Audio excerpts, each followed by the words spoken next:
Cleaner Vishnu Nedumangad ജില്ലാ ആശുപത്രിയിലുണ്ട്. പക്ഷേ driver ഓടിപ്പോയി എന്നൊരു വാർത്ത വരുന്നു.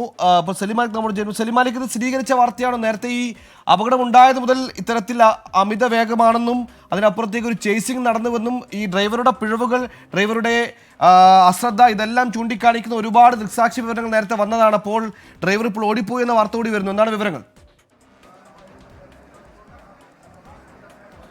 സുഹേൽ, നമുക്ക് ആ പ്രദേശത്ത് നിന്നും ലഭിക്കുന്ന വാർത്ത ഈ ഡ്രൈവർ ഈ അപകടം നടന്നതിന് ഉടൻ തന്നെ ഈ ക്ലീനർ പരിക്കേറ്റ് ആശുപത്രിയിലേക്ക് പ്രവേശിച്ചെങ്കിൽ ഈ ഡ്രൈവർ അരുൾ ഈ പ്രദേശത്ത് നിന്ന് ഓടിപ്പോയി എന്നുള്ളതാണ് അവിടെ നിന്ന് ലഭിക്കുന്ന വാർത്ത. നമ്മൾ നേരത്തെ തന്നെ പറഞ്ഞതാണ്, കേരളത്തിൻ്റെ ഒരു രക്ഷാപ്രവർത്തനത്തിൻ്റെ മോഡൽ. അതിന് ആ രക്ഷാപ്രവർത്തനം അവിടെ സമാന്തരമായി നടക്കുമ്പോഴാണ് ഈ നാട്ടുകാരുടെ പ്രതിഷേധമൊക്കെ ഭയന്ന് ഈ ഡ്രൈവർ ഓടിപ്പോയത് എന്നുള്ളതാണ് നമ്മൾ മനസ്സിലാക്കുന്നത്. അതുമായി സംബന്ധിച്ച് പോലീസ് തന്നെ അല്പസമയത്തിനകം തന്നെ ഒരു വ്യക്തത വരുത്തും എന്ന് നമ്മൾ മനസ്സിലാക്കുന്നു. പക്ഷേ അവിടെ നിന്നുള്ള നാട്ടുകാരുടെ ഉൾപ്പെടെയുള്ള പ്രതികരണത്തിൽ നിന്ന് ഡ്രൈവർ അവിടെ നിന്ന് ഓടിപ്പോയി എന്നൊരു സൂചന നമുക്ക് ലഭിക്കുന്നുണ്ട്. അത് പൂർണ്ണമായും പോലീസ് സ്ഥിരീകരിച്ചിട്ടില്ല, പക്ഷേ അവിടുത്തെ നാട്ടുകാരൊക്കെ പറയുന്നുണ്ട്. എന്തായാലും അതിലൊരു സ്ഥിരീകരണം കൂടി വന്നതിന് ശേഷമേ എന്തായാലും അക്കാര്യത്തിലൊരു വ്യക്തത വരും. എന്തായാലും ഡ്രൈവറുടെ ഒരു വലിയ പിഴവ് ഇതുമായി ബന്ധപ്പെട്ട് ഉണ്ടായിട്ടുണ്ട് എന്നുള്ളതിൽ ഒരു പ്രാഥമിക നിഗമനത്തിലേക്ക് പോലീസ് എത്തിയിട്ടുണ്ട്. സ്വാഭാവികമായും ഡ്രൈവറെ സ്വാഭാവിക നടപടി എന്നോണം തന്നെ അറസ്റ്റ് ചെയ്യുന്നത് ഉൾപ്പെടെയുള്ള നടപടികളിലേക്ക് ആവും. അപകടത്തിൽ പറ്റിയ കുട്ടികളെല്ലാം സുരക്ഷിതരാണെന്ന് മനസ്സിലാക്കുന്നു. സെലിബ്രിറ്റി വാർത്ത പ്രകാരം 1 വയസ്സുള്ളൊരു കുട്ടി സുരക്ഷിതമായ നഴ്സിന്റെ കയ്യിൽ നിൽക്കുന്ന ദൃശ്യങ്ങൾ നമ്മളിപ്പോൾ സ്ക്രീനിൽ കാണിക്കുന്നുണ്ട്. ഈ കുട്ടികളുടെ ഈ ആരോഗ്യനില സംബന്ധിച്ച വിവരങ്ങൾ എന്തൊക്കെയാണ്?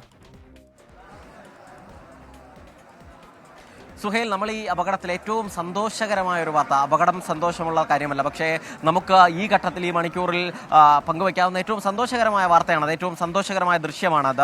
ഈ അപകടത്തിൽ പരുക്കേറ്റ ഏറ്റവും പ്രായം കുറഞ്ഞ കുട്ടി 1 വയസ്സുകാരിയായ അവന്തികയായിരുന്നു.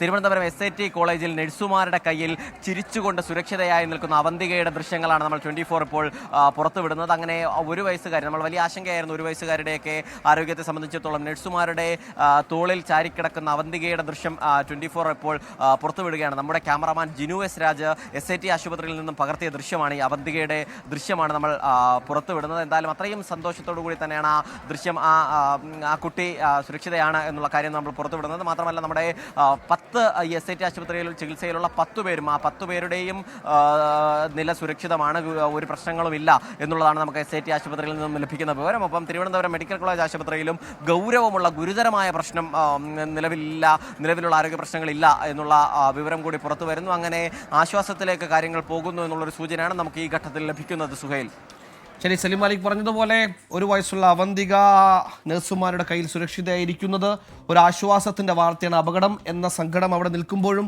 അപകടത്തിൽ പരിക്കേറ്റവരെല്ലാം സുഖകരമായി മുന്നോട്ട് വരുന്നു, വലിയ ഗുരുതരമായ പരുക്കുകളില്ല എന്ന് പറയുന്ന ആശ്വാസമാണ്. ഒരു ജീവൻ പൊലിഞ്ഞെന്ന നൊമ്പരമുള്ളിൽ കിടക്കുമ്പോഴും ഇപ്പോഴും ജയശങ്കർ അവിടെ നമ്മോടൊപ്പം ചെയ്യുന്നു. ജയശങ്കർ, സ്വാഭാവികമായി നേരത്തെ ഈ അപകടം നടന്നതുപോലെ ആ സ്ഥലത്തിൻ്റെ ഒരു ടെറൈനൊക്കെ പരിശോധിക്കുമ്പോഴും ഒപ്പം ദൃക്സാക്ഷി വിവരണത്തിലൊക്കെ ഡ്രൈവർ ഓവർ സ്പീഡാണെന്ന കാര്യത്തിൽ സംശയമില്ലാതെ തന്നെയാണ് മനസ്സിലാക്കാൻ കഴിയുന്നത്. ഒരു ലോറിയുമായി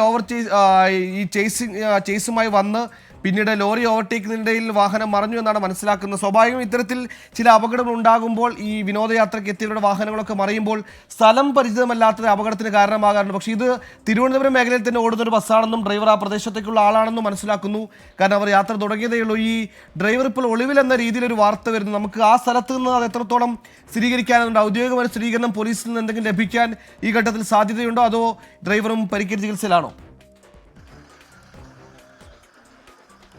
അതായത് നമുക്ക് പ്രദേശത്ത് നിന്ന് ലഭിക്കുന്ന വിവരങ്ങൾ അനുസരിച്ച് ഈ ഡ്രൈവർ അരുൾ തിരുവനന്തപുരത്ത് തന്നെ ഒരു സ്വകാര്യ മെഡിക്കൽ കോളേജിൽ ഒരു ആശുപത്രിയിൽ ചികിത്സയിലെന്നാണ് നാട്ടുകാർ ഉൾപ്പെടെ പറയുന്നത്. ഇയാൾ ഈ പ്രദേശവാസി തന്നെയാണ്, ഈ പ്രദേശത്തൊക്കെ വലിയ തോതിൽ അറിയുന്നൊരു വ്യക്തിയാണെന്നാണ് ഈ നമുക്ക് വ്യക്തിപരമായി പരിചയമുള്ള ചില നാട്ടുകാരൊക്കെ പറയുന്നത്. ഈ ആസാമിലേക്കൊക്കെ ഇയാൾ യാത്ര പോകുമായിരുന്നു. അത്തരത്തിൽ വലിയ തോതിൽ വാഹനം ഓടിച്ച അനുഭവ സമ്പത്തുള്ള ഒരു ഡ്രൈവറാണ് ഈ അരുൾ എന്ന് പറയുന്നത്. ഇദ്ദേഹം ഈ ഓടിപ്പോയി എന്നൊക്കെ വാർത്ത വന്നതിന് പിന്നാലെയാണ് ഇദ്ദേഹത്തിൻ്റെ ചില സുഹൃത്തുക്കൾ നമ്മളെ ബന്ധപ്പെടുന്നത്. അദ്ദേഹത്തിൻ്റെ മൊബൈൽ നമ്പർ ഉൾപ്പെടെ നമുക്ക് തന്നു. അതിനുശേഷമാണ് അദ്ദേഹം ഇത്തരത്തിലൊരു സ്വകാര്യ ആശുപത്രിയിൽ ചികിത്സയിലാണെന്നൊരു വിവരം നമുക്ക് തന്നത്. എന്തായാലും നമുക്കത് പരിശോധിക്കേണ്ടതുണ്ട്. അദ്ദേഹത്തിൻ്റെ നമ്പർ ഉൾപ്പെടെ വിളിച്ചു കഴിഞ്ഞ് അദ്ദേഹത്തെ ബന്ധപ്പെടാനുള്ള ഒരു ശ്രമം നമ്മൾ നടത്തുന്നുണ്ട്. എന്തായാലും ഈ അപകടം സംഭവിച്ച വാഹനം ഇവിടെ നിന്ന് കൊണ്ടുപോയിരിക്കുന്നു.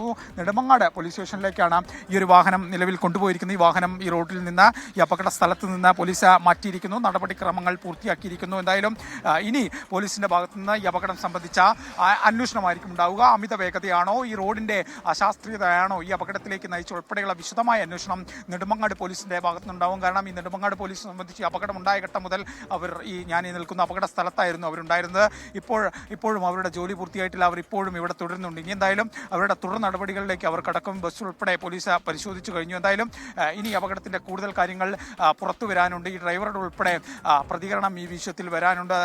അദ്ദേഹം ഒളിവിലാണോ അതോ ആശുപത്രിയിൽ ചികിത്സ തേടി ഉൾപ്പെടെയുള്ള കാര്യങ്ങളിൽ സ്ഥിരീകരണം വരാനുണ്ട്. പോലീസിനെ സംബന്ധിച്ച് പോലീസിനോട് നമ്മൾ ഈ കാര്യങ്ങൾ ചോദിക്കുമ്പോൾ ഞങ്ങൾക്കറിയില്ല, ഞങ്ങൾ ഈ അപകടമുണ്ടായ ഉടനെ ഇവിടെ എത്തി, ഞങ്ങളെ സംബന്ധിച്ച് ആളുകളെ രക്ഷിക്കൽ തന്നെയായിരുന്നു പ്രധാനം, ഞങ്ങൾ അതിൽ മുഴുകിയിരിക്കുകയായിരുന്നു. ഇനി വേണം അത്തരം ഈ ഡ്രൈവറുടെ കുറിച്ചും ഇനി ബാക്കി കാര്യങ്ങളെല്ലാം തന്നെ അന്വേഷിക്കാൻ എന്നാണ് പോലീസ് ഇതുമായി ബന്ധപ്പെട്ട് വ്യക്തമാക്കുന്നത്.